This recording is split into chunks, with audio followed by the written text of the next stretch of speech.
People keep asking me about this.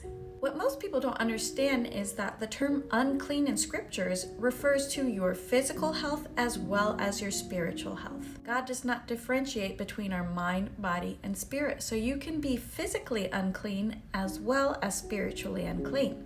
One of the things that made you physically unclean was an issue of bodily fluid. Thousands of years before germ theory was even known, God told Israel to avoid bodily fluids from one another. So it wasn't just the woman being unclean on her period.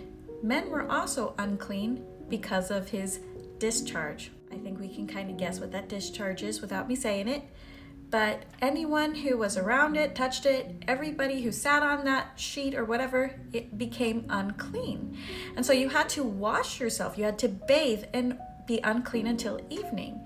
So this was a protective measure that if you came into contact with bodily fluids, you would wash yourself, and then you would have a time of incubation period time, right, for a chance to see if there was any kind of disease that came from it. It was the same for a woman's period. If a woman had a discharge and her discharge from her body is blood, she would be in her nida 7 days, and whoever touches her will be unclean until the evening.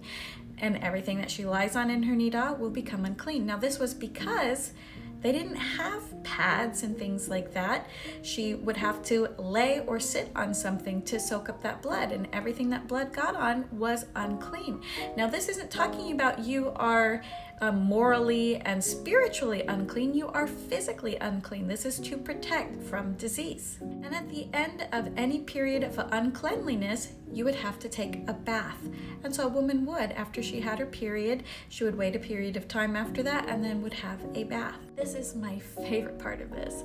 You'll notice that your period syncs with the women that you're around, with your best friends, with your family members that you live with that are female, and then so you can actually go and be and have this time of rest. You have this time of relaxation, and you get to have this time of renewal with the women in your lives. And I think that's pretty amazing that our bodies naturally sync to the women we spend our time with.